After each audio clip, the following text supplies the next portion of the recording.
Hello and welcome to A Star to Steer Her By, 10 Forward number 18. Yay! What? And this is what we did announce. Yes, for once. This 10 Been a Forward while. is old enough to go to war. Hey! That's good. Not old enough to get shit-faced before it does. Can't buy cigarettes anymore either. It's been moved up to age 21. Yeah. Is it really? Just cancel fucking cigarettes, man. I mean, that's true, but... I mean, we should, but there's a lot of senators and Congress people who are making lots of money off that big tobacco. And my Also, thing is, like, you know, tobacco you is can... great. If Like, you can enlist to die for your country at 18, you should be able to get a drink and die at that 18. way. Wait, Yeah. what were you A drink saying, Jake? and a die any smoke. number of ways. And rent a car, damn it. Yeah. Are If I you can't rent a defending car, I don't want to cigarettes, die Jake? for my What's country. that? You're defending cigarettes? No, I mean, they're objectively awful, but At the same They're time, also they're kind of amazing. great. Yeah, it sucks. Anyway, I'm Chris, and joining me today are... Ames. Caitlin. and the brain bug, Jake. Yeah, you're the brain bug. Yes, and I forget if I said this, I might have gotten talked over by cigarette chat, but today we are discussing 1997's Starship Troopers. Hell More like Starship yeah. Poopers, am I right? But War. first, But the tale of Roger Wilton Young. No? Yes, it'll make sense. God damn it. Why did we let Chris do this? we always do. Via Wikipedia, Roger Young was a United States Army infantryman from Ohio during World War II. Born in the small town of Tiffin, Ohio in 1918, Young suffered a sports injury in high school that led to his becoming nearly deaf and blind. Despite this, Young was able to pass the exams necessary to enter the Ohio National Guard. Soon after the U.S. entered World War II, Young's company was activated as part of the U.S. Army. Soon after his activation in 1943, Young was killed on the island of New Georgia while helping his platoon withdraw from a Japanese ambush. For his actions, he was posthumously awarded the United States' highest military decoration, the Medal of Honor. Would you like to know more? No. No. I The don't reason know why we learned that. Because that was the military chap who Denise Richards' Starship was named after. Denise Richards Cool. being Captain Carmen. Yes. Yes. Okay.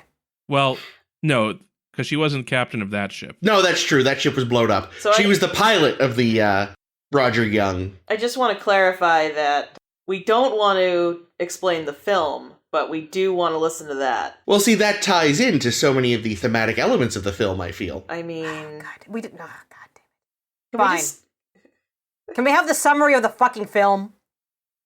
Yes.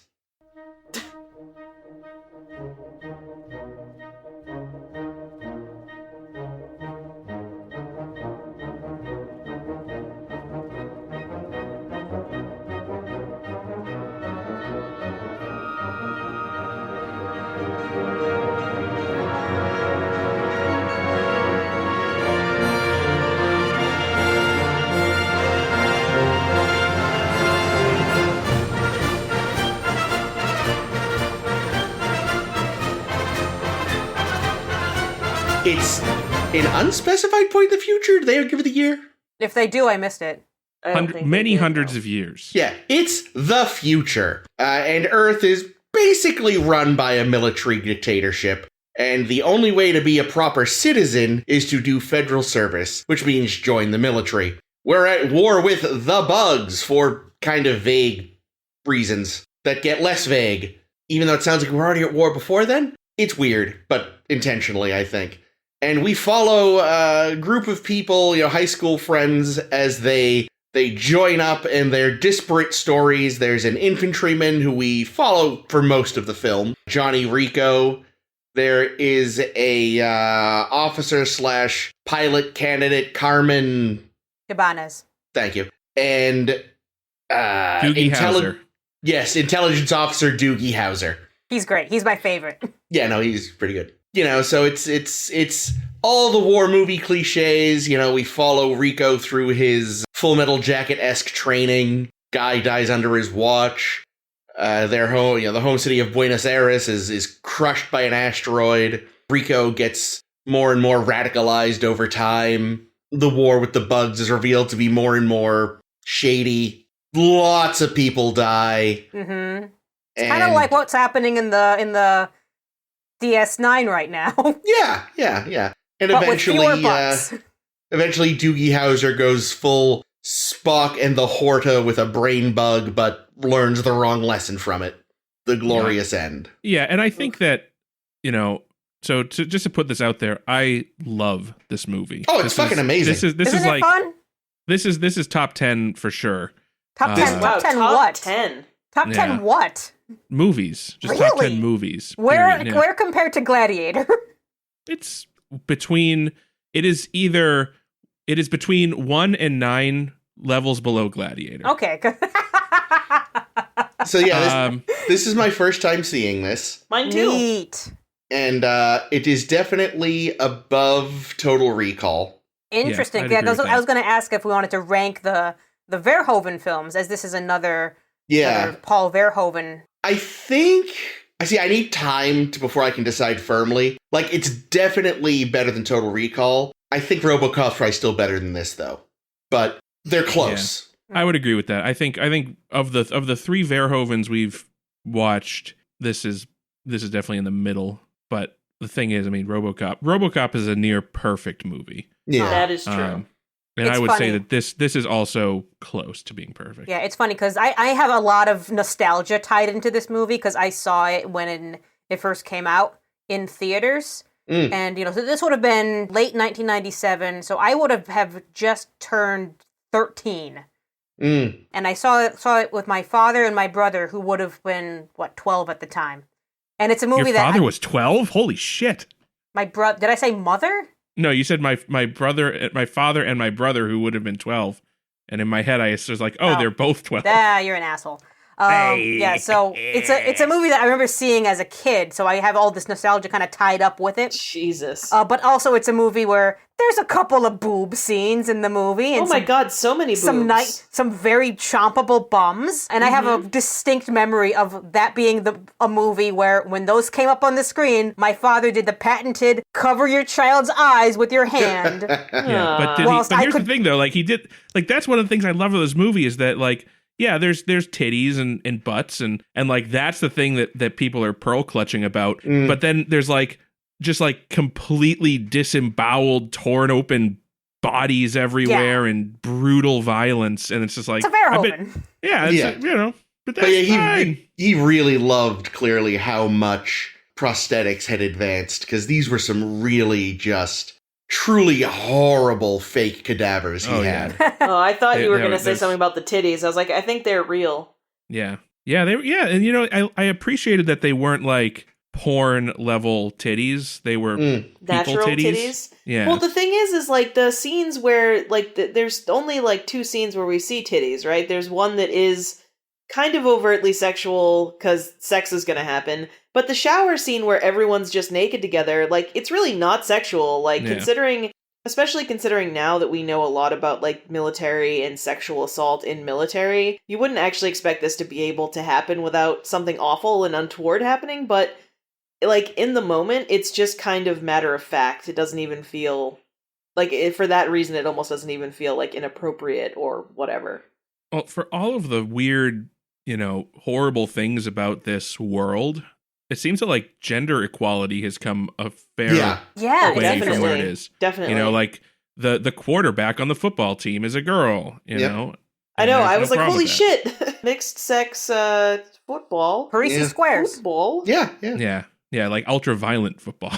With flips. The flips were great. It's like XFL.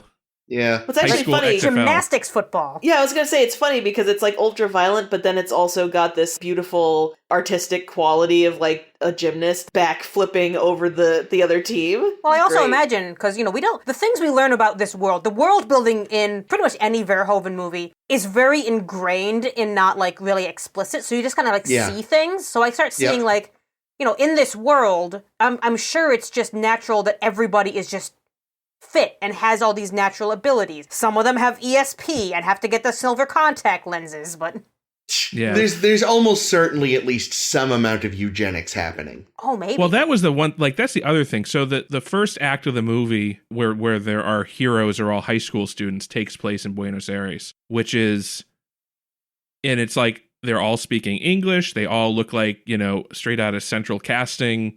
There's no indication that this is a Latin American country. Yeah, like I was caught off guard when you get to the dance scene and you can see Buenos Aires High School or whatever on the wall. Yeah, because it's like, you would assume that, I mean, based on what we're seeing in this movie, the idea, I think, is just that either humanity has just completely homogenized. No, the whites took over. That's what happened. But honestly, that's really what it is. And I think even when you see later in the film, when we see the military outfits that the special forces people wear, which are straight out of a Nazi movie. Yeah. It's like, Yeah, they start like not even that subtle with the Federation flag. Yep. Which already has Nazi overtones. In like the first scene, in that opening commercial when we first start the movie with the, would you like to learn more? Yeah. Like Federation the flag News itself Network. Is like, you're like, okay, that's a little, and then the like officers' uniforms you see on the pilots, you're like, okay, we're ramping up and then at the end when full fucking Gestapo for Lieutenant Doogie Howser shows up, it's like, okay, yep, nope. In that trench coat?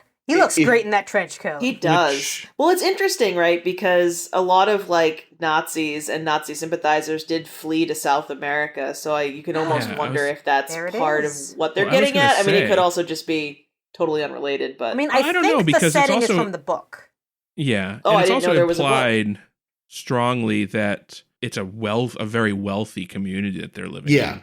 And all that Nazi gold. That's all I could think of. Is like, is this an alternate history wherein the Nazis won the war, but still went to South America? Well, because it's it's so nice there compared to Germany weather-wise. Yeah, with global warming and everything, the Northern Europe is going to become uninhabitable eventually. So yeah. So one thing I was a little like, the impression I was under, and I know I kind of got at this little in my disaster of a summary. Because there is the name of the ship. There's a little time skipping because we start with the report and then jump to 1 year earlier. Yep. So when they talk about a second asteroid, that was, the first one's the one that crushed Buenos Aires. Right. Yeah. But I was still under the impression that even before that, there had been awareness of intentions with the bugs, right? I'm not making that up. Yeah, because they talk about the bug. Well, they're dissecting a big-ass bug at the beginning of the film, so they must have already had something going. So that's another thing, too, right? So the introduction to the world, all of the adults and teachers that we see are all maimed. Yeah. They're all, the main, teacher that we see at the beginning, he's obviously missing an arm. Professor Ironside? Yeah, Professor Ironside. Oh, he's great. He's awesome in this movie. Yeah, he was great. The Verhoeven, signature guy, he's in all the movies. But of course, we also have science teacher Rue what's-her-fuck from Golden Girls. Yes. Chris caught that before me. I was actually ashamed. He was like, holy shit, is that Blanche? And I was like, no. And I'm like, oh my God, yeah. Oh, we brought that up on the podcast before. I mean, she's got like shared a picture around. Burns, burns over much of her face. Yeah. Well, and she's blind, which I assume was also a war wound. But well, we see that like some of the bugs shoot acid and shit, Yep. so maybe she got a bug acid attack. Maybe. I feel like if that had happened, though, she'd have no face at all left. I don't. Yeah. So the impression that I'm getting of our background with the bugs, because we look at a map of the galaxy with a little, we are here, here's us over here, here's Clendathu on the opposite fucking side where where nothing else is, and they're like, they're a huge threat, we have to get them. We just discovered that they're there and they're a threat, so we're going to destroy them. Yeah. And like one of the reporters is like, what about live and let live? And they all yell at him like, no, we have to kill the bugs. Fuck you, guy. Yeah. And I was like, you guys would never have contacted these people if you hadn't gone out there. Yeah. It's your fault. It is heavily implied we started it. It's very imperialistic, I feel. Of course we started it. They don't even have spaceships. I mean, they're just literally there. Well, no, they do manage to get to other worlds. Yeah, they shoot their spores into space, I think they said. Yeah, that's what it sounded like. Oh, okay. Gross. Okay. And, they also mentioned there's the scene where, they talk about there's some Mormon settlement. Yes, the extremist Mormon gets wiped that was out. so funny. Well, they said, like, the Mormons did not have permission to go there. They were warned that there were bugs, but they did it anyway. And I'm like, that sounds like Mormons. I mean, that's, so, in a lot of ways, it's that kind of gives away the ghost of what this is. It's all about expansionism and manifest destiny. Yeah. Because that one scene right there just shows that this story here is ripped from history, and that, in this case, the bugs are, the Native American allegory, right? The people that are being displaced by human expansion. Mm. Yeah, and then when they fight back, they're like, we have to get them now, because they're fighting back. Making it the Mormons is, specifically like nail on the head to drive that point home, I think. Interesting. I had not made that connection, but I like where your head's at. But yeah, I don't know, man. This movie's just so great. And it's so funny because when it first came out, people didn't like it. They just didn't get the satirical nature of it. Which, like, not to be mean, but how stupid do you have to be to not get that this is a satire? Well, weren't we just talking? Was it us on this show recently where, like, I had said, like, I feel like Americans just don't get satire. Mm. Oh, yeah. And I don't quite know why. It might have been last week when we were discussing the fact that we were going to be talking about this. Oh, okay, so maybe that is what it is. Well, then, sorry to repeat myself, but, like, Americans really just don't kind of get satire. I also, because I remember, I also saw this in the theater with my parents. Back when we could do that. Ooh. Should we explain to the audience what a theater is in case they don't know? That's right. No, Chris will tell us about that plane again. we went to it. They might have had kind of movies. assume, based on the marketing for the movie, which was, it's a space movie. It's an adventure in space. And we thought it was going to be like, Star Trek or Star Wars or something along those lines. Oh, God. Spaceballs. So I think people that... The R rating should have tipped you off. Well, my parent, we went to R rating movies all the time. I remember we saw Event Horizon. Oh, God. It's like we got a badass over here. Wait, how old were you when you saw Event Horizon? What's Event Horizon, please? It's a space horror movie. Gruesome fucking film. It gets, like, traumatizingly graphic of, like, people mutilating themselves. It's a spaceship. Basically, imagine a spaceship that goes to hell. That's what it is. Well, it's also a 97 film, so you were the same age when you saw it. Well, yeah, it's all, there was a period of time, like the late 90s was like a renaissance for sci-fi. It's The Matrix and Sam Neill? Yep. Yeah. Yep. Lawrence Fishburne? Yeah. Is that who I mean when I say The Matrix? The Matrix is in it. It's okay. a good, Sorry, it's not like a fantastic movie, but it's worth watching if you're into that sort of thing. I am not. Wow, Sam if you're Neill's not, face got fucked up, huh? Yeah, I unfortunately saw it when I was also far too young. I mean, because, again, we just put it on because it was like, hey, it's a science fiction movie with The Matrix and Sam Neill, and how, what possibly could... Oh, God! Yeah. What the fuck? Did he have his eyes stapled shut? What the fuck? All right, this is fucked. Sorry. I was like, well, let's take a look and see some stills for Event Hero. They cut a lot, too. They cut the most graphic stuff from Event Horizon, and it's still traumatizingly graphic. No, it's... Anyway, my parents, yes. I don't think they did a lot of due diligence when it came to going to see movies, and just assumed that, he'll handle it. I don't think anyone's parents did back then. That's exactly. It's like, even especially the ratings. Not Jake's, though. My parents were like, oh, he's mature for his age and can understand, where he's not going to be upset if there's titties or violence.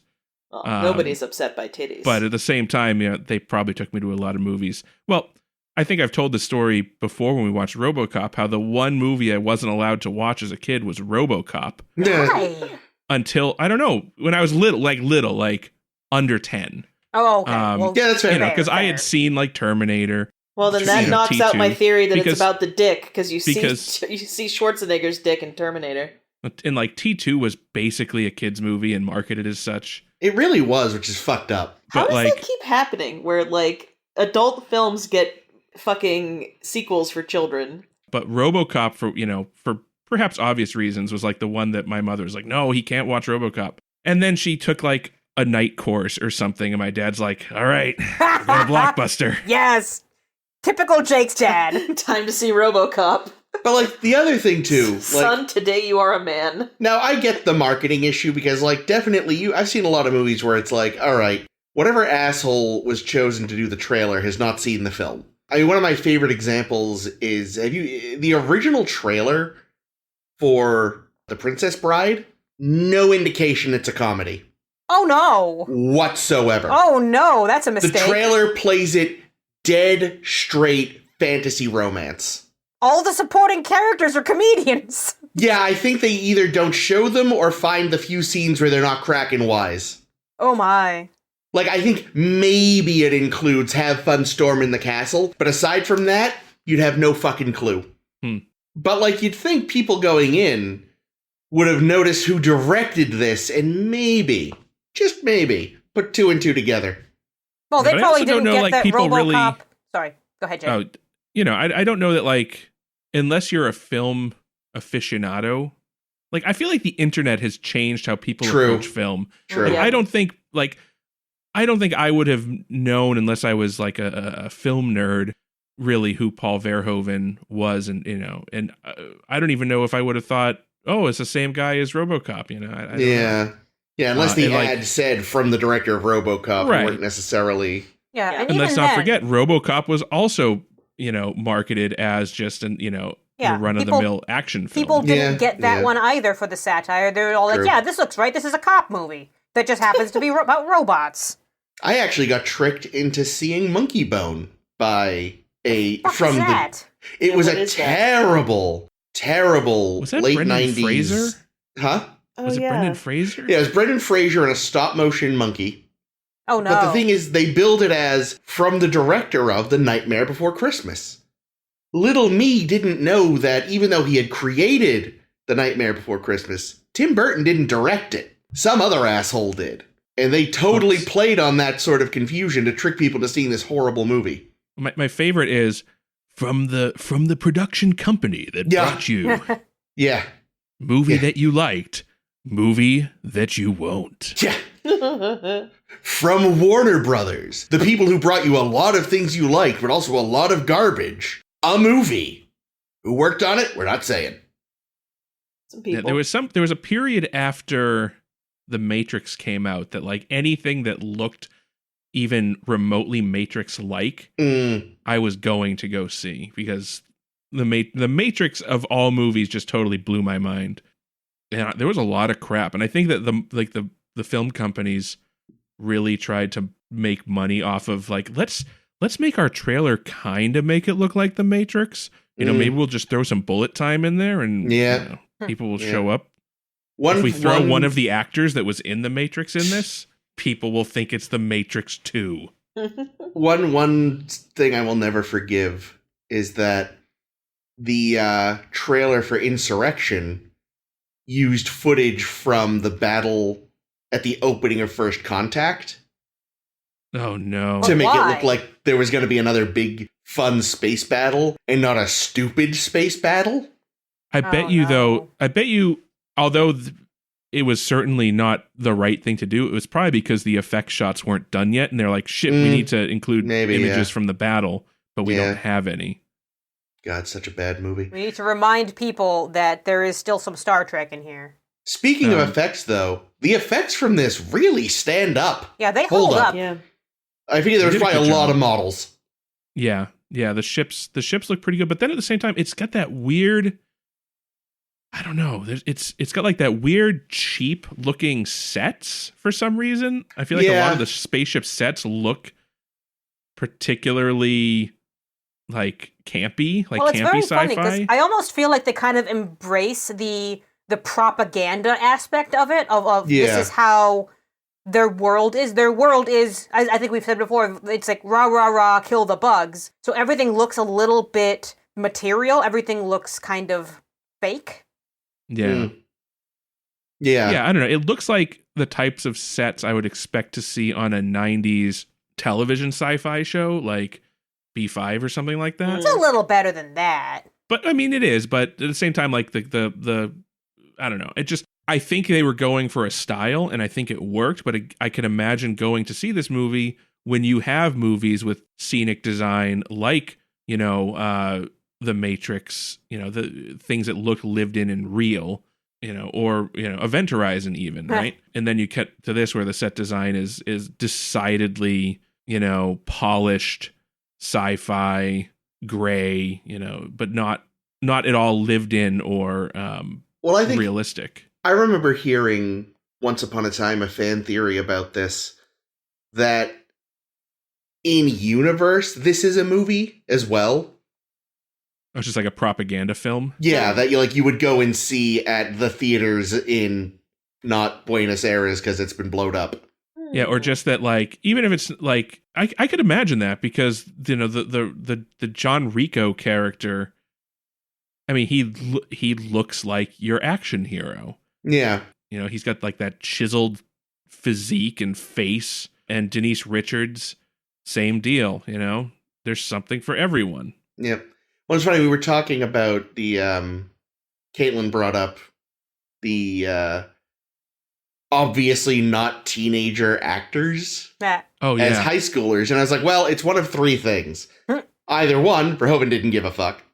Or two, he was making fun of the fact that movies so frequently cast people that are obviously not high schoolers as high schoolers. Or three, it's the whole there's eugenics and everyone is just eating meat and training from day one so they look 35 when they're 18 in this world. Or all three. I like all these options. Yeah. Or option four, in universe, it's a movie. That's also possible. Yeah. Yeah. I mean, like Denise Richards, I could maybe buy. I feel like she was probably in like her late 20s during this, but. I mean, in the opening scene, like the one that looked the closest to actually being a high schooler was Doogie Howser. Yeah. Yeah. I can't remember his name, but the Patrick Muldoon? The rival. Yeah. That's Lieutenant Xander Barkalow, played by Patrick that Muldoon. Guy straight up looks 40. Yeah. Mm-hmm. Actually, another thing I thought I had later in the film was like when they get their junior recruit reinforcements towards the end of the movie. Oh yeah, they made them 12.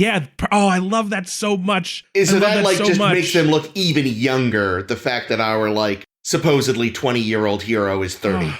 Like I feel like that's such a passing scene. It is. That you wouldn't even really notice it, but I love it so much that like, yeah, all the other actors are played by, you know, adult people playing younger, and then they get like these straight up teenagers to play the new recruits, and I'm like, oh, I love it. Oh, yeah, it's so good. It really is. Because like you don't know if it's just, you know, they're, you know, either it's being done because they're trying to highlight the fact that our heroes are now like the old grizzled warriors a whole year later.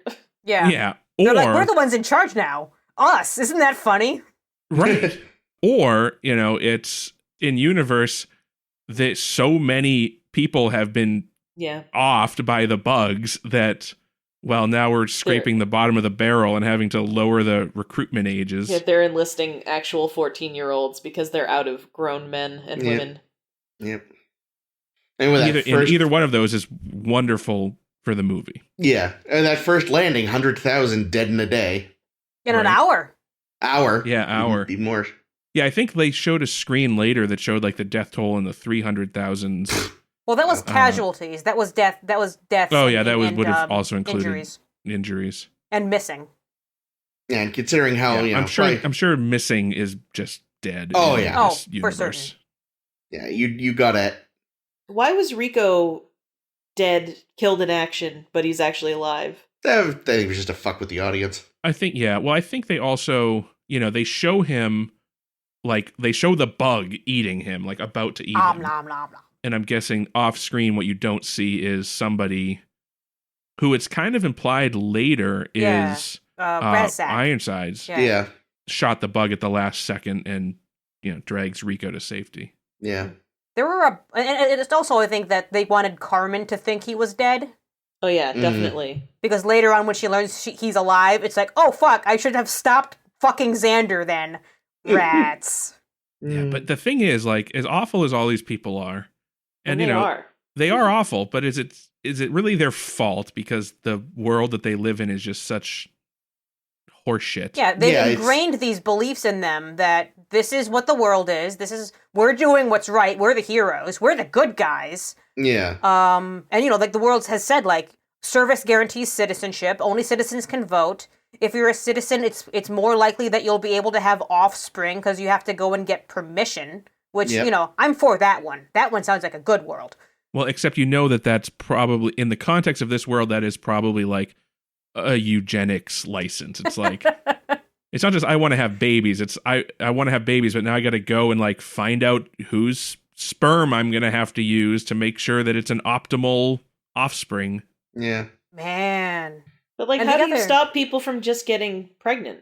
Maybe there's, enforce birth mandated control? abortions if it's or maybe they like Gattaca world or something. Maybe there's just something inside your guts that doesn't let you work until the government switches it off. Yeah, there's an off switch on the vas deferens. That's what it is. Or just, everyone has I was going to say IED, which is funnier, but everyone has an IUD. Gross. It blows up your uterus rather than letting you get pregnant. if the egg gets fertilized, it just explodes. So here's another question I had. So as we're going and we fly down to Clendathu and they're shooting up the blue shit, and then I wrote blue shit and then realized, oh, it's literally blue shit. That's fucking hilarious. Lethal shit. And they realize, oh fuck, this is more lethal than we thought it would be, and it's got more range on it than we thought it would be. Is that them actually having not have known that it was this lethal and bad, or did their intelligence just not tell them because they needed them to go anyway? Kind of sounds like the latter. Yeah. I was guessing that too, and it's probably Doogie Howser's fault. Well, yeah, especially given the scene that we see of him later after the funeral, and he's like, "Yep, you're gonna have to go out there and probably die." Like, he's clearly has no compassion or empathy. I still love him. I've got a type. I fucking love it. I will say, the war episode of Futurama makes a lot more sense now. I don't remember what episode you're talking about. The one where they get the sign up for the military to get free chewing gum. Yep. Yeah. And then war were declared.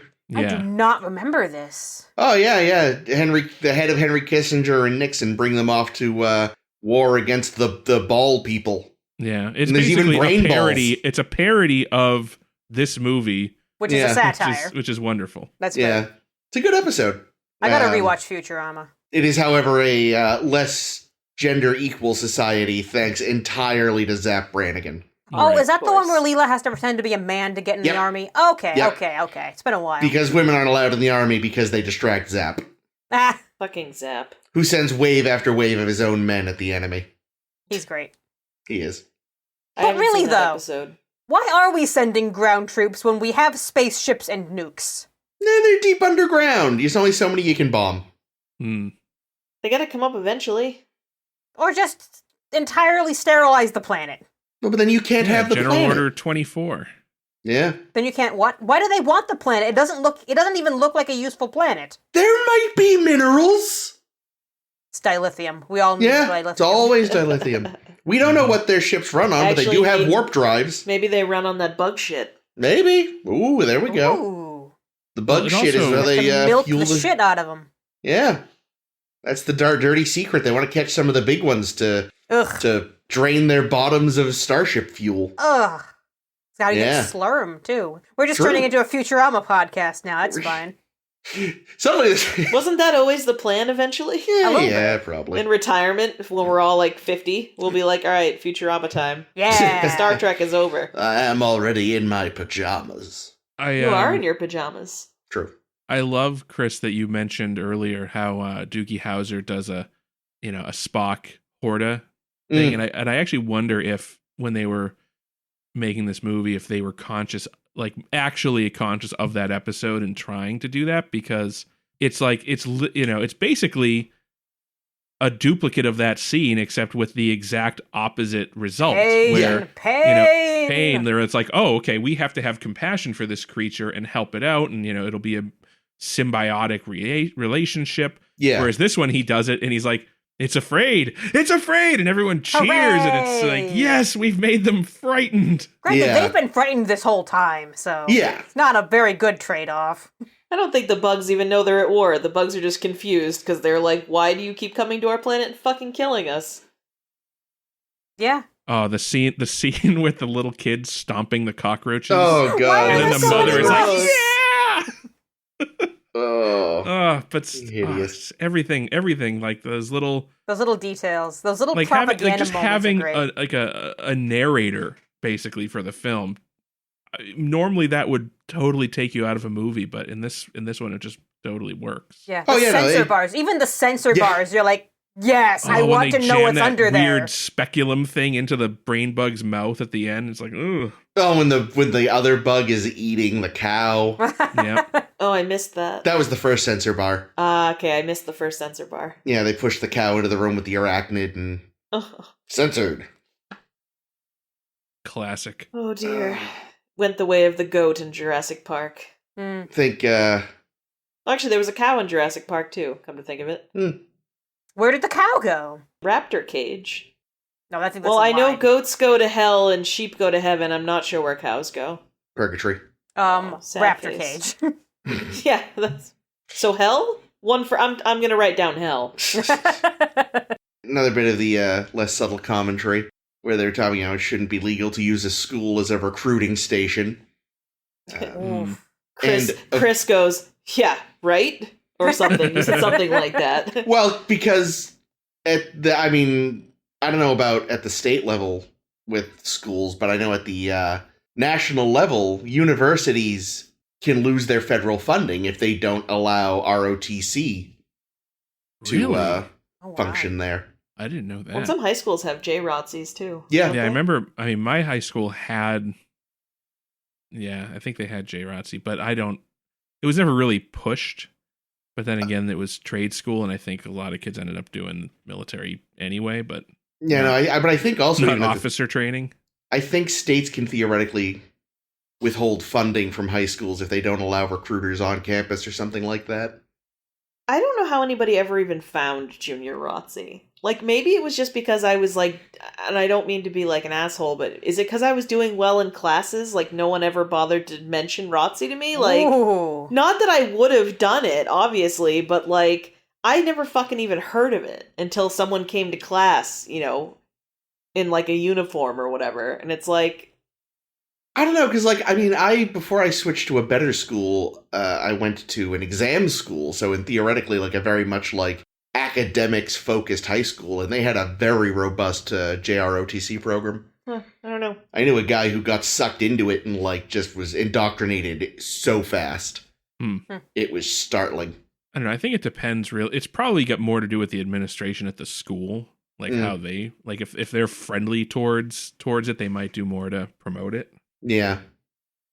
But like, yeah, it was one of those things where like I knew it existed at my school. I just wasn't exposed much to it either. It's funny. I never had any notice that it existed in my schools, but I also didn't do much in school. I did sports, and that was it.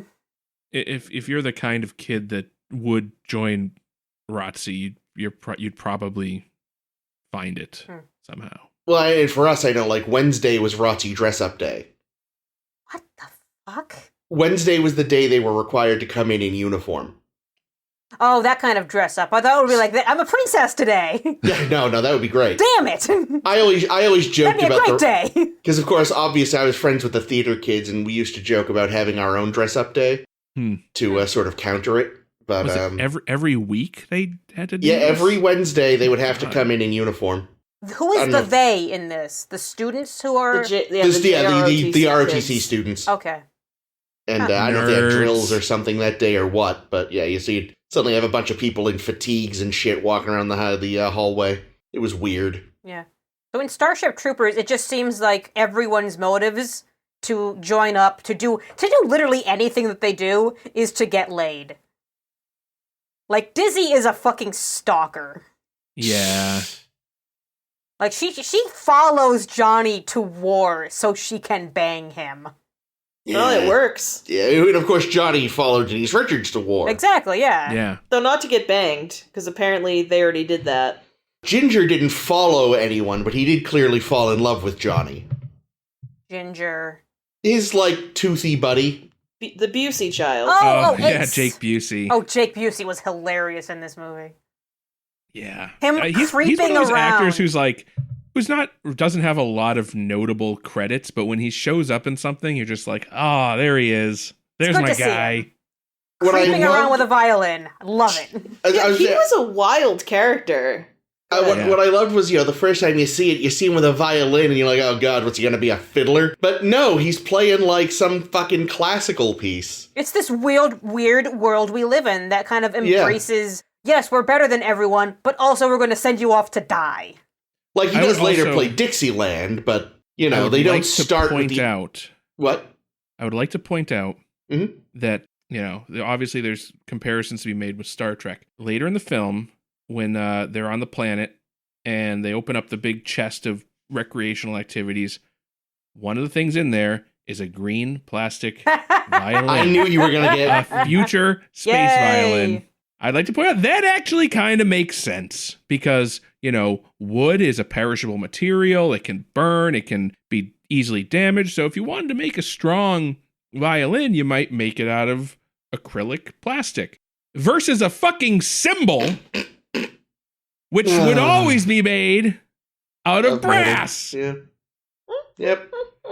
Also, based on how it sounded in that scene, that was specifically an electric violin.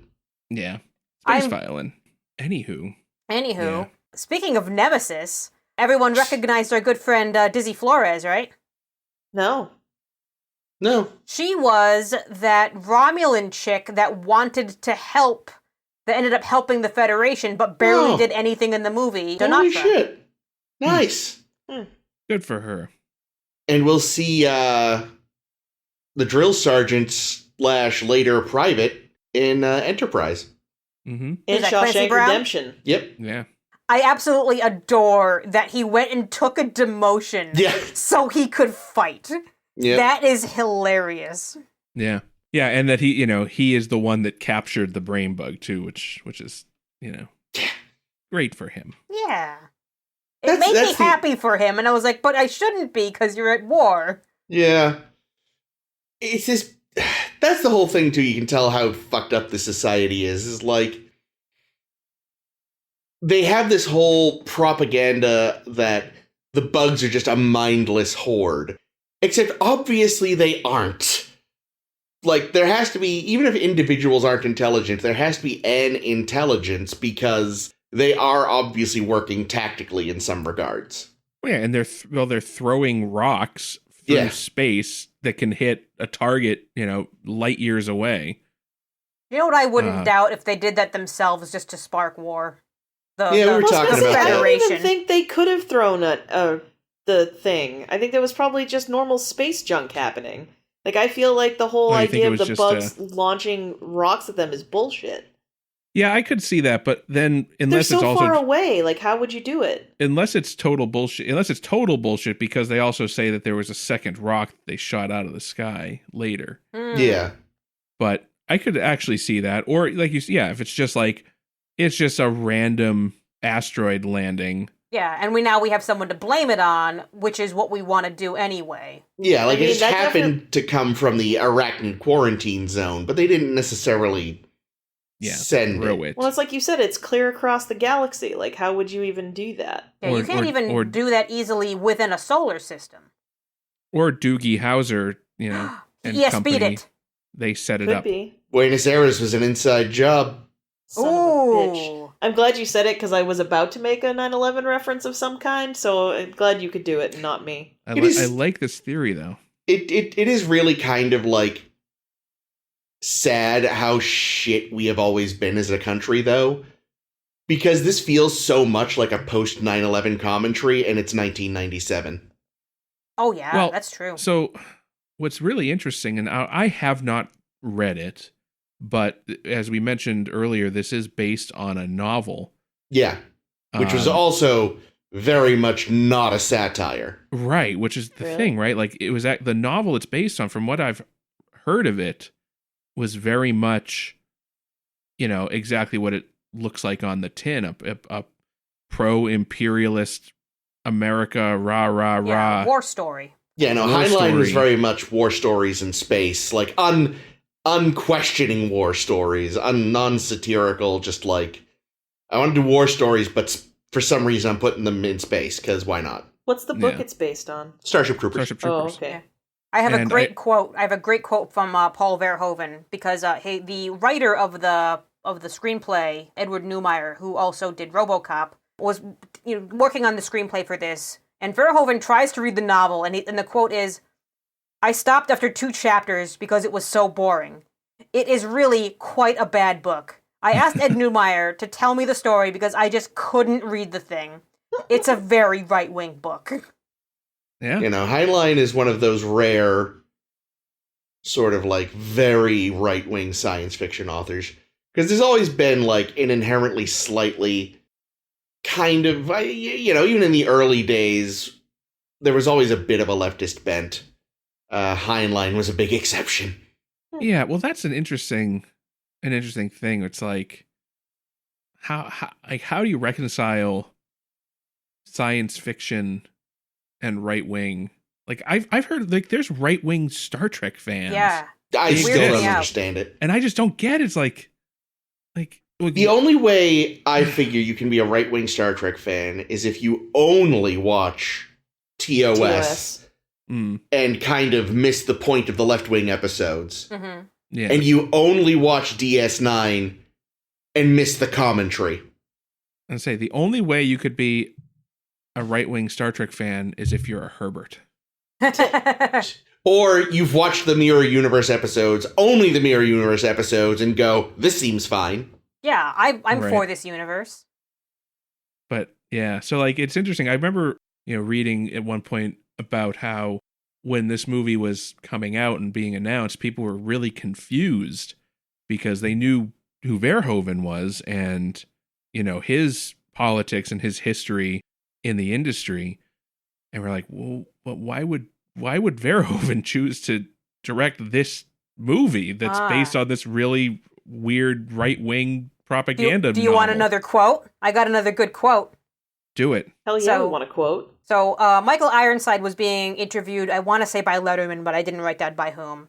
And Ironside says, okay, so I asked Verhoeven once, why are you doing a right-wing fascist movie? And Verhoeven's response, according to Ironside, was, if I tell the world that a right-wing fascist way of doing things doesn't work, no one will listen to me. So I'm going to make a perfect fascist world. Everything is beautiful, everything is shiny, everything has big guns and fancy ships, but it's only good for killing fucking bugs. Damn. Yeah. And even then, they don't work that well at first. They get killed a lot. They do. You do notice at the end, the guns work better. Yeah. They're a lot stronger. They get more And efficient. the starship's designs have changed very slightly. I thought it was interesting how they're just using, basically, future versions of present day assault rifles. Mm-hmm. And like they have to shoot like 50 rounds into the damn thing. Oh, yeah. Into one of them. And it just goes to show just how incredibly ineffective this infantry is against this enemy. Yeah, I mean, there are times where the, like, combat choreography is like, comical because they just have to stand there for ages, pumping bullets into a single arachnid. Yeah. And it's like, it's not dynamic or cool or fun, which I get is the point, and that's brilliant. That they're just like, there's this one point where there's like 4 of them all just kind of shuffling slowly sideways, all trying to kill this one enemy, and you're like, you guys are fucked. Yep. Well, it's like they're taking, the kinds of strategies that you would use on another human enemy and trying to apply it to this situation is just totally not applicable. And that was the thing. That was even as you're watching the training sequence, they're doing laser tag against each other. Mm-hmm. The dummies during the live fire exercises are humans. And I'm even then sitting there going, but this isn't what you're going to be sent to kill.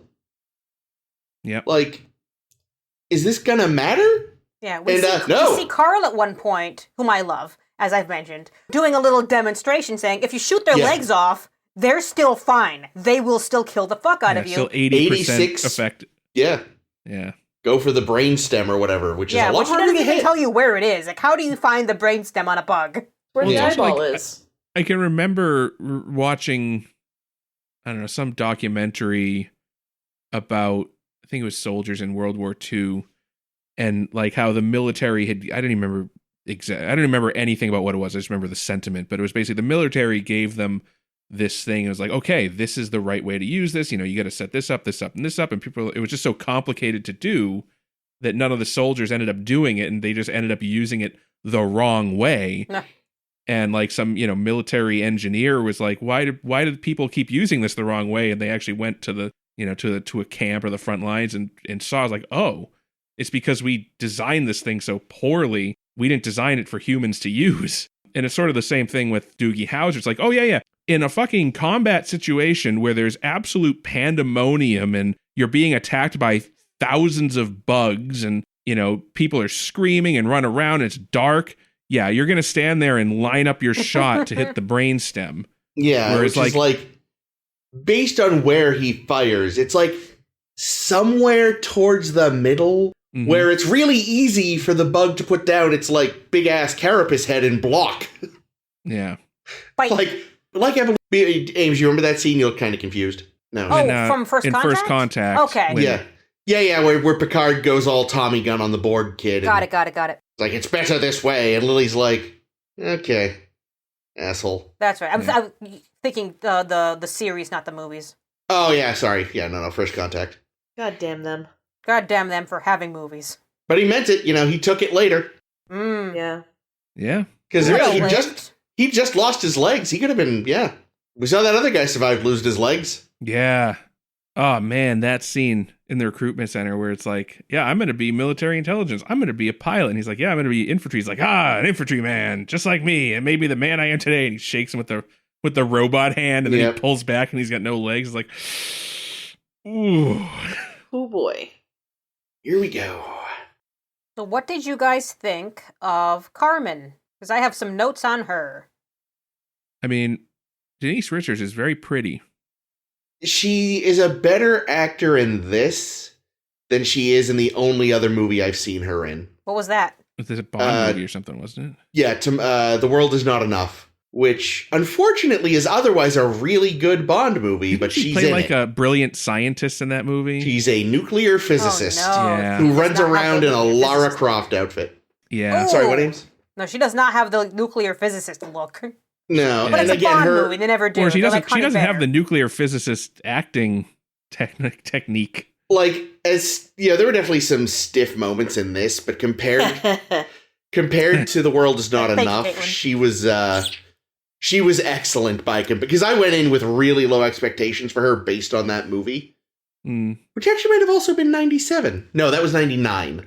So it's 2 years before that, and somewhere along the way she lost ability. I also think she's been a bad director. Could have been that, but I also just think in this movie, I don't think that she had to be a great actress. True. I don't think any of them had to be good actors. Yeah, I'm not certain because I don't remember. I forget what else Casper Van Dien has been in, but I never considered him only known for this movie. The great actor. But he's so this character, and it works because it's kind of cartoonish. Yeah. I don't think, and I think even the people in this movie who might actually be decent actors, Ironsides, NPH, who they're good actors. I don't, or Clancy Brown. They were just playing such cartoonish figures that they weren't. This wasn't great acting. It wasn't a great show of acting other than, we can play cartoon characters. Yeah, but like I feel like that's kind of the point. Mm-hmm. Oh, absolutely. So I don't think that Yeah. So I think that the people in the cast that were maybe less talented, Casper Van Dien and Denise Richards, didn't have to raise their performance all that much to meet where the others kind of met them. Yeah, and they're very pretty. No, but I bring her up. Denise Richards did a good job. Yeah, I bring her up specifically because when they were doing testing with test audiences of this movie, the audiences fucking hated her. Because, and I guess they did a lot of scene cutting because, in earlier drafts, I guess, she just, left Johnny for Xander, and it got in this weird love triangle thing, which I think was more explicit originally, and now it's just kind of like, no, this is just a thing that happened, so I don't know, how much changed, but the test audiences just thought she was a cunt. I mean, wow. I don't think you're meant to like her so much anyway. Because there's the scene when her breakup scene where she presents it as, it's because I'm going to go career and I want to focus on this and it's going to be too hard to maintain a relationship. And then it turns out that no, she's just having a relationship with the other dude. But she wasn't originally. I think she's the only one who joins up not to get laid. She joins up because she wants to be a pilot and go see Jupiter. Or Saturn, true. I guess. Whatever one she went and saw. I think it was Jupiter. But, I think, I hated, I forgot his name again. Xander. I hated Xander because he just seems like, he's Mr. Steal Your Girl. Yeah, and he seems, they all seem so privileged. They're such a privileged society as well. We saw that Johnny Rico got cut off by his parents when he had, the swishiest of lives. Yeah. He was supposed to go to Harvard. He was supposed to go vacation on this, like vacation moon. I forget the name of it, but it was like... Which some apparently beach, got fucked in the war. which got destroyed, and his comment was, I was supposed to go there. Yeah. Never got a chance. Yeah, that was a fun blink and you'll miss it line. Yeah. Oh, Like that actor, too. What actor? The one that... Winston? What was his name? Hang on, I got the list up. Well, But either way. Watkins? Was it Watkins? Watkins. Black guy? Watkins. Yeah. He's, see, I recognize him because he was in The Wire. Oh, wow. Yeah, he played like a kind of dirty cop in The Wire. Ooh. And Isn't that every cop in The Wire? yeah, well, he's a dirty cop with a heart of gold. It turns out. And because I've seen this movie many times and I always forget that he's in it. And so when he shows up, I'm like, oh, there's Carve. Oh, man. So apparently, I thought to look up Casper Van Dien now. He didn't come back for Starship Troopers 2, but did come back for Starship Troopers 3 and one of the animated movies. Yeah, I saw that too. Because we were looking through the, on Amazon or wherever we were looking to see the list of different movies that he'd been in, I noticed that there were multiple other Starship Troopers movies, like 10 of them. And 3, not only does he come back, but it also has Jolene Blaylock in it. I was about to say, she's in 3. Who's that? She is T'Pol. the Vulcan first officer in Enterprise. Oh, T'Pol? We're going to see some titties! I was going to say, yeah. Damn. Wait, did Verhoeven do any of the other Starship Troopers films? I know No, I don't 2 think was so. directed by Phil Tippett. Are they also satire, or does it go the way of RoboCop and God, become I've I've never trash? seen them. It's funny because Jake and I just rewatched, I watched for the first time, RoboCop 2. Mhm. I think it's very in keeping with RoboCop. Yeah, Oh, it's in terms of definitely, tone. yeah, RoboCop 2, I think, is still in the same ballpark as the original RoboCop. It's definitely not as good, but it's got some great moments. Well, of course it's not as good. One of the drafts of the script was by Frank Miller. Oh. Yeah. Oh. Like, they ultimately mostly discarded his work, but still, the fact that he was there at all, you just know you're in trouble. What is Frank Miller directed? Why do I know him? Isn't Frank he a Miller comic book written. writer? He's mostly a comic book writer. He's sort of... His main claim to fame is that he put the final nail in the coffin of campy Batman with The Dark Knight Returns in the late 80s. But he has gone I read that. increasingly insane ever since. I like that book. I've read that one. That one's good, but ever since then, his work has gotten more and more disjointed, right-wing, and fucked up. Oh. And, like, the virgin whore dichotomy is everywhere in his stuff. Yeah, no, it's... Ugh. Oh, is he Sin City? Yes. Yeah. Okay. All right. Yep. Makes sense. Yeah, like, he did a few good things early in his career, but just... Yeah, he very quickly ran out of ideas. Got it.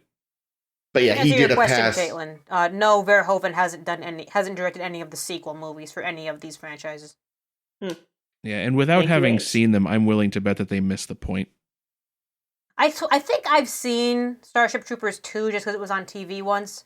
I just happen to not remember much about it except that there was more war. As It was one also does. a TV movie, so I'm sure the special effects were a bit jank. But not in that special Verhoeven way. Yeah, no. There's not a claymation robot falling down a set of stairs. Or shooting someone for 2 No, but minutes it was straight. directed by the guy who did that robot. Oh, really? Yeah. Yeah, the Oh. guy who did special effects on this and RoboCop was the director of Starship Troopers 2. Ah. Well, at least Well, there he's you go. connected to the franchise. Yeah, yeah. From the So- production team that brought you Starship Troopers. From the stop motion animator who brought you giant robot falling down the stairs. Did anyone have a favorite bug? I think Caitlin did. I had a favorite bug. What was your Yeah. favorite bug? What was my favorite bug? You said the giant one was borderline cute. The brain bug? Yeah, No, until the sort the of... big Oh, beetle oh, thing. oh. Yeah.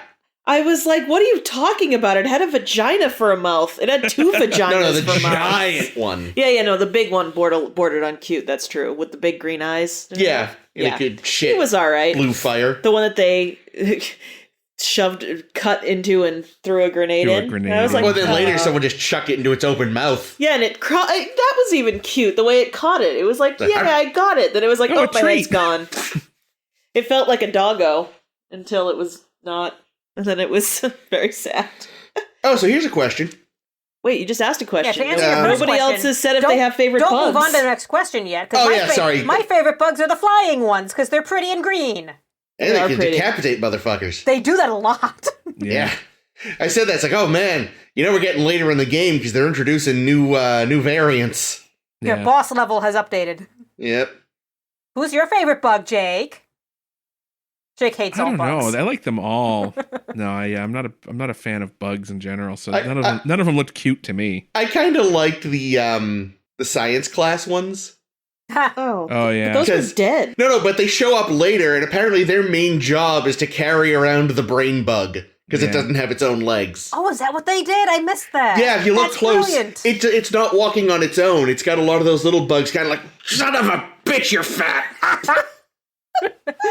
So, is the idea with the brain bug that it's only smart because it drinks brains? Like it takes human brains and becomes smart? I'm going to say yes. I was a little unclear if it was that or if that somehow they're able to understand our physiology by consuming it. It was a little... How much more do they need to understand our physiology when they can kill us 5,000 different ways? Yeah, we are so squishy. Yeah. They can shit explosives at our ships. They're going to be fine, I think. Yeah.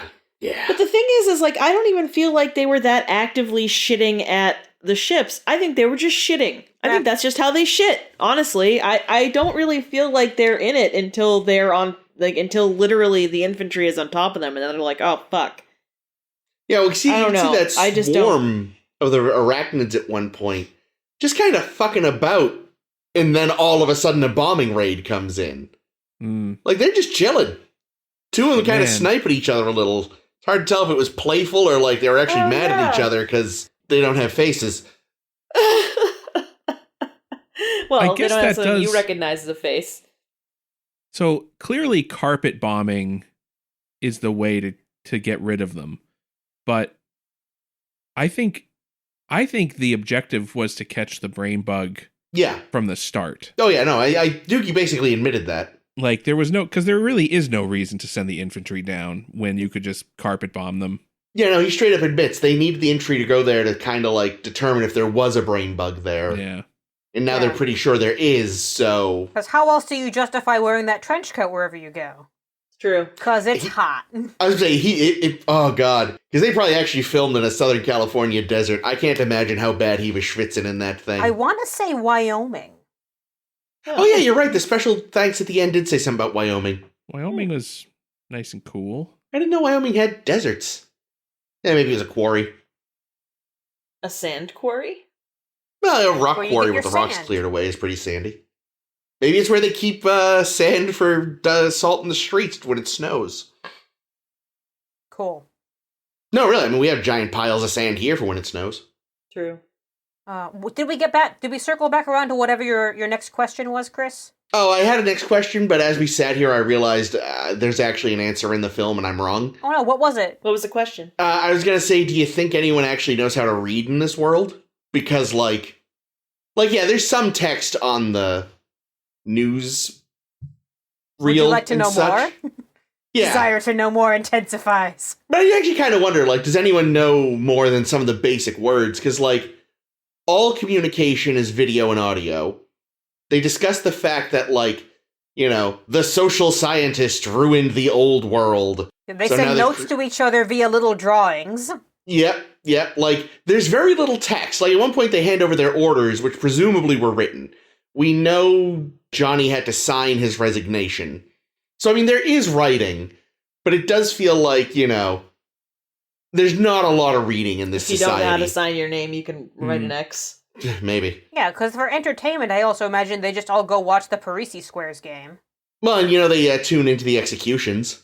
Oh, yeah, that was weird. A murderer was caught and tried today. Tune in at 6 for the execucation. Oof. Let's all watch Rico get whipped. Yeah. Oh, yeah. Oh, that was awful. And I don't know, I get the sense, though, that like intellectual pursuits are not really respected in this world. Well, we see Ace doing all of his violining.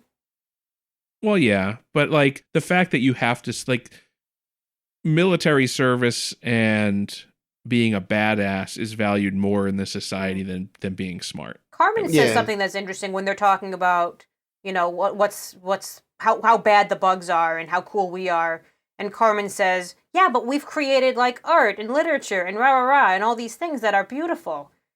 And I think it's Teacher Ironside saying, yeah, but the bugs will kill the fuck out of you. Rah! Yeah. Well, they don't need beauty.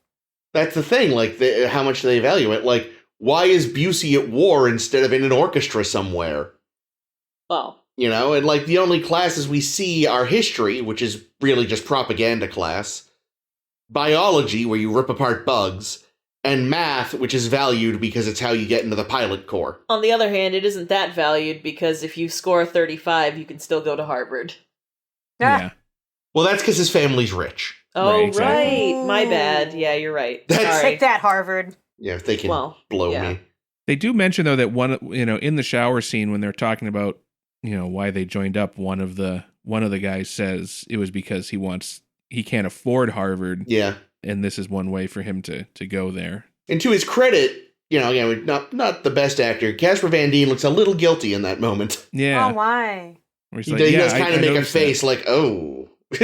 Well, that's also just real life, right? I mean, it's like, think about all these kids who wind up going away to the military because they don't have the money for college or don't have the brains for college. Yeah, but I mean, but here's Ray's character to just be there to have rejected that life, and here's some kid who's like, putting his life on the line for the life he had, and he's just like, Oh yeah, no. I wasn't discounting what you said. I was like... Yeah, you're right, though. That is true. I mean, a lot of people do go to the military because they say, we'll pay for college for you. Yeah. And let me tell you, they do. Eventually. But oh boy, our government might fund the military, but not the offices that make sure that military payments get through to colleges. Oh no. They are woefully understaffed, and it is a disaster. Damn. And they keep changing regulations so that no one really knows what they're supposed to do. Cool. Yeah, no, it's yeah. That sounds extremely cool. I am very grateful to not be the VA guy in my office. I'm glad that you have a VA guy. So am I. That whole training sequence, though, is with the capture the flag game and everything. Well, just I mean, that whole bit, that whole act of the movie, because we really see how much Rico is in this for the wrong reason. Yeah. And really doesn't belong there. Now, what is his reason? It's just indoctrinated him in him, or what? No, I mean he's there because he thinks it's gonna save his relationship with. That part, yes. Yeah. He's there because he's afraid that Xander's gonna steal his girl, and which he does. He does. I would say it's probably 95% that, and maybe 5% like. Fuck you, Dad. Yeah. Like, I want to be more than just a rich boy. I don't know why you'd want to be more than just a rich boy if you're a rich boy, nice. But it looks like seems a nice great. Life. Yeah, I don't know. I think he definitely has bought into it, but the fact that he basically kind of makes the decision to do the military on the spot at the prom. It is 95% Denise Richards. Yeah. He sees Xander in costume at the prom dancing with his girl, and he's like, ooh. You know what? I do want to be a citizen. I will join the thing. Fuck that vacation my dad's going to pay for. And I would have gotten killed on. Yeah, I was going to say, it sounds like it's a good thing he didn't go since it was destroyed. Well, it's a good thing he didn't stay because he would have been, crushed by a meteor too. Yeah. That's true. But really, it worked out for him. When would he have been killed? Would he have left Buenos Aires by the time the asteroid came, or would he have been on whatever beach when it got evaporated? Did his parents still go? Without him, maybe? That was not made clear. So. I don't think it was a family vacation. I died in Buenos Aires. I think they just... It was like a graduation present. Yeah, they were just going to send him by himself. I don't think it was extended spring break. Yeah. But yeah, the parents definitely get crushed. Oh, yeah. 100%, yeah. Yeah. It was really weird, because, I didn't recognize the old man, but he sounds just like Martin Sheen, so that was strange. Yeah, he did kind of, didn't Like, I was looking at it, I was like, you're not Martin Sheen, but you sound exactly like him. This is so, like, fucking with my head. Speaking of people that I recognize in this movie, another Verhoeven guy was the guy that played Quato's host body. Was the general who was hiding in the closet. Oh shit! I did not make that connection. Huh. Oh, he was good. He was my favorite. Yeah, that character was great. I mean, he's only on screen for like, probably a total of like 2 minutes. Probably. But he's great. Like, he's just gone crazy from witnessing all the horrors. Lieutenant, he's just a little out of his mind. That's a great line. It really is. And it gets flattened by one of the green ones. They were great too. Yeah, and that whole sequence when they were at that base and oh yeah, that was the one that got taken out by the flying one that like just left his feet behind, basically, right? That maybe. Yeah. Yeah, they shoot down the flying one and then it crashes into him. It just lands right on him. Yeah, I assume there's like, I've never seen it, but I'm willing to bet there's got to be nods to Zulu in there somewhere. Zulu? It's a 50s, 60s movie about, I think, a true, very, very doomed British imperial fort in the middle of Africa somewhere, which just basically wound up surrounded by the local native military, and it was just an absolute bloodbath. And, rightly so, the British shouldn't have been there. Considering the age of the movie, I'm not sure what tone it takes. I've never seen it. But yeah, no, they were rather famously surrounded on like all sides and horribly outnumbered, and they didn't have drop ships, so there was no getting out. Yeah, I'm sure it's a, stiff upper lip. We'll go down like gentlemen. Yeah, that sort of propaganda nonsense. If I have to die today, I want to die with a belly full of tea and crumpets. Ooh, me too. Oi, governor. No, these are the governor. So, a lot of, fancy officer types with their white pith helmets and red jackets. A fine day to die, eh, what? Yes. Yeah, man. I don't know. This movie's great. Yeah, it's really a lot of fun. I was shocked by how often I found myself laughing out loud at how just fucking ridiculous it was. Like, because it's a pretty gross movie, but man, there were some times where I was just like, Jesus Christ. That's like his signature, right? Is like comedy violence. Yeah, I feel like RoboCop and Total Recall, the comedy part of the violence is more like like there's more puppet heads and shit and more like just weird body shit happening in this movie. And this is tearing you up. The prosthetics have gotten a lot better. Or Schwarzenegger being like, I'm actually over here. I think there's also like some interesting commentary. You know how I was mentioning at the start how like, your parents covered your eyes for the tits, but not for the gruesome, torn apart bodies. And it's the same thing in the movie itself. In the propaganda reel, they're putting a censor bar over a cow that gets killed or the speculum going in, but they're showing the maimed, fucked up, Mormon bodies from so it's like, it's the same thing where it's like this society is being deliberately desensitized to violence of all kinds, except for when it's showing the humans doing something bad to, doing something that they shouldn't be doing, like, jamming a thing into a vagina. Well, that camera operator that gets all that footage has no... What word am I looking for? I wrote it down. Sense of self-preservation? Sense of self-preservation. Yeah, that's exactly what I wrote down, because it's like, I have to get the shot. Let's get closer. Now I'm torn in half. Yeah. What something I thought of too is during the live fire exercise, right? So that's what I thought.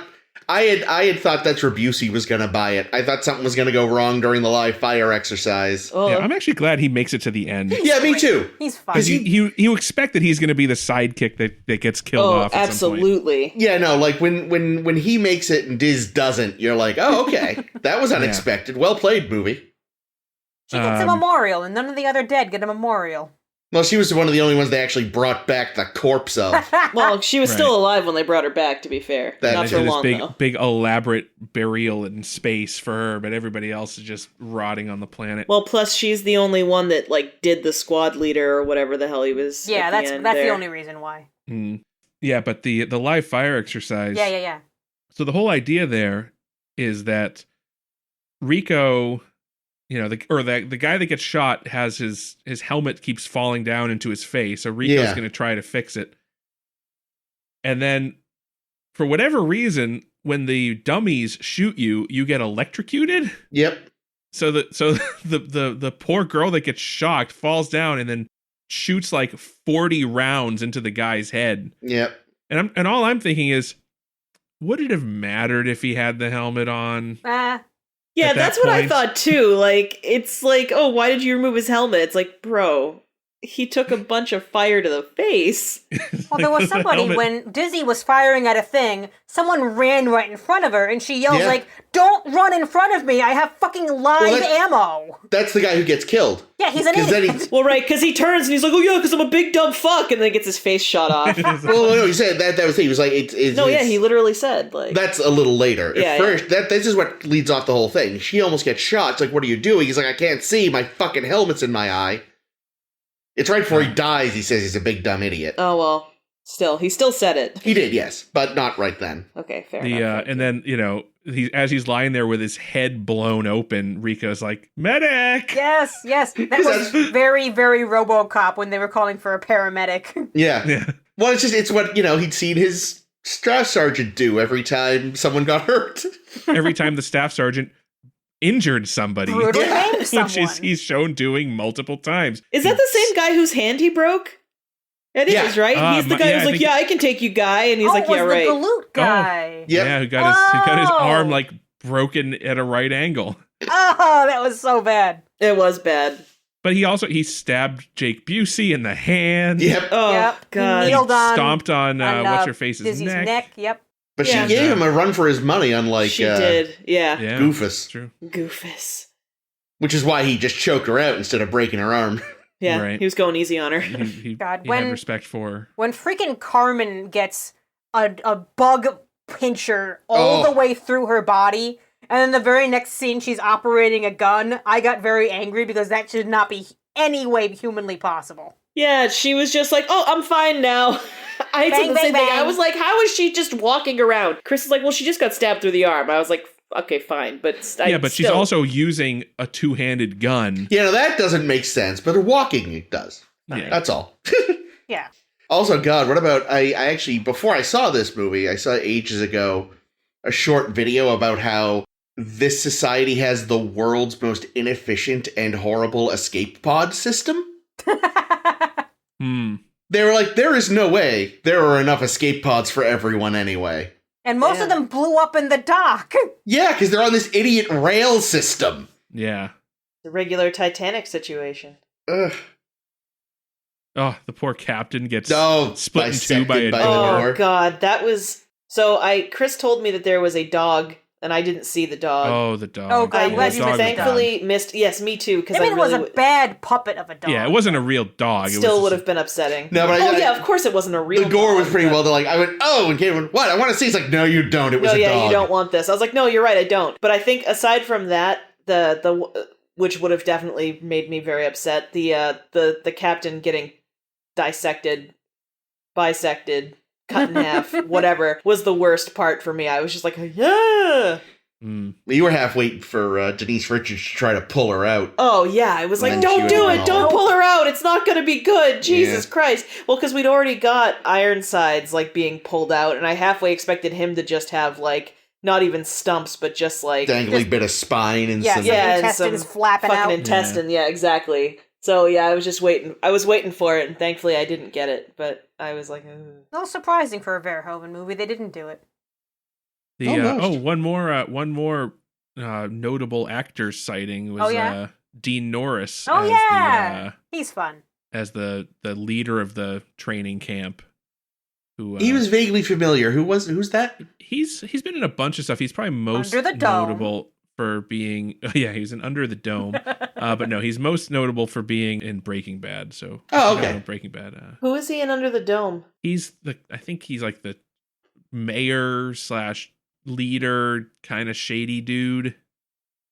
I've read part of the book, which is why I'm asking. The show has nothing. I don't know anything about the book, but the show is honestly, the show might be the worst television show ever made. Jake and I keep having this debate of what the worst. She thinks it's Terra Nova. It's Terra Nova. I think it's Under the Dome.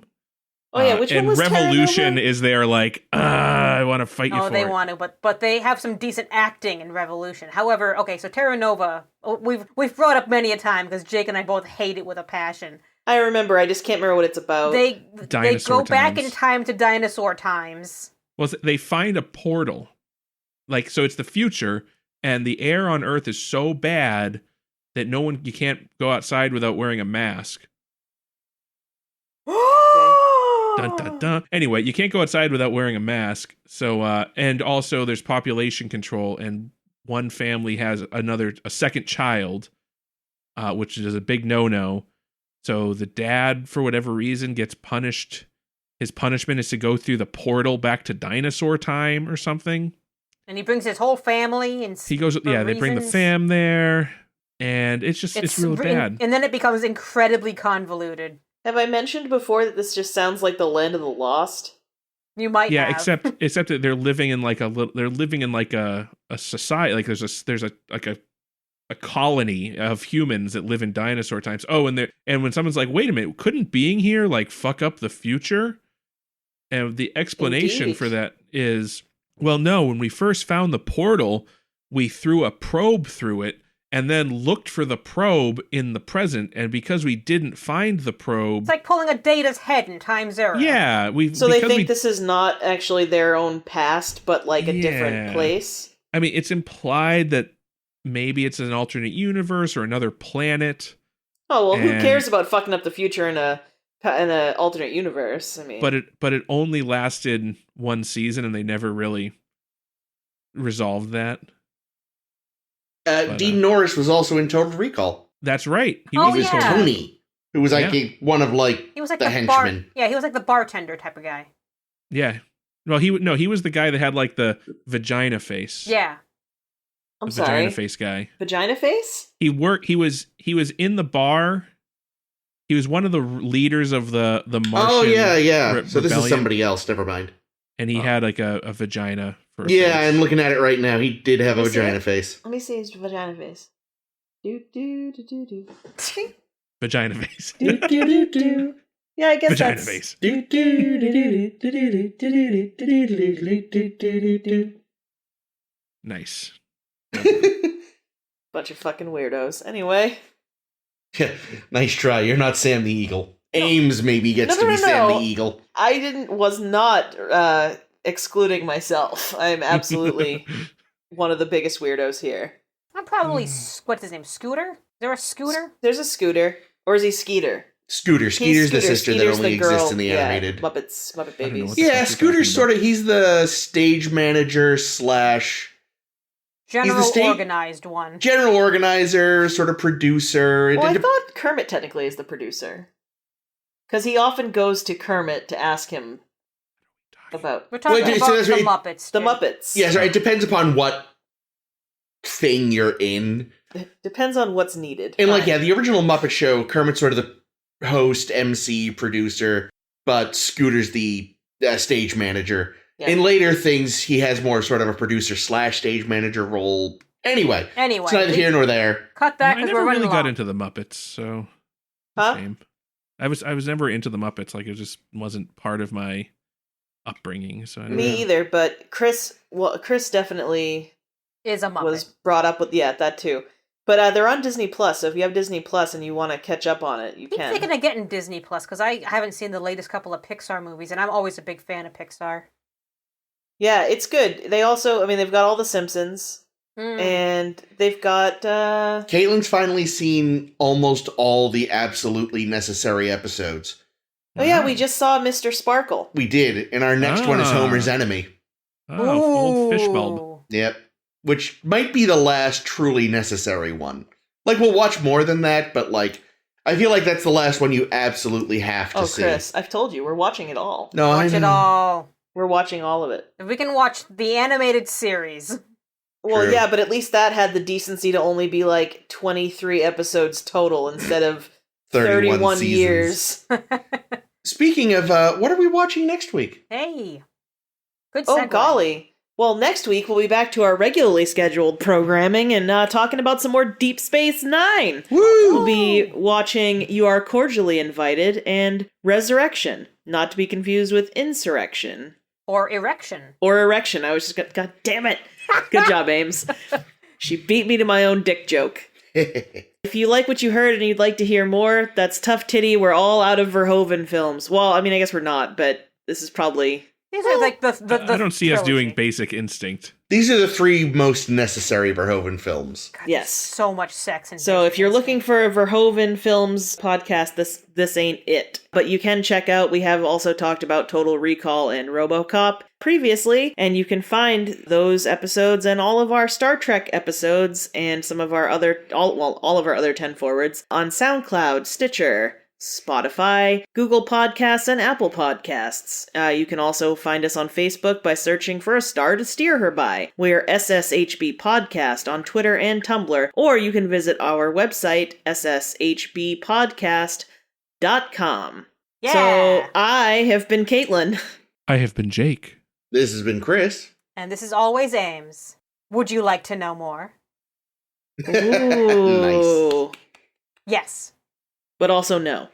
But I want to know more. I don't. It's too much.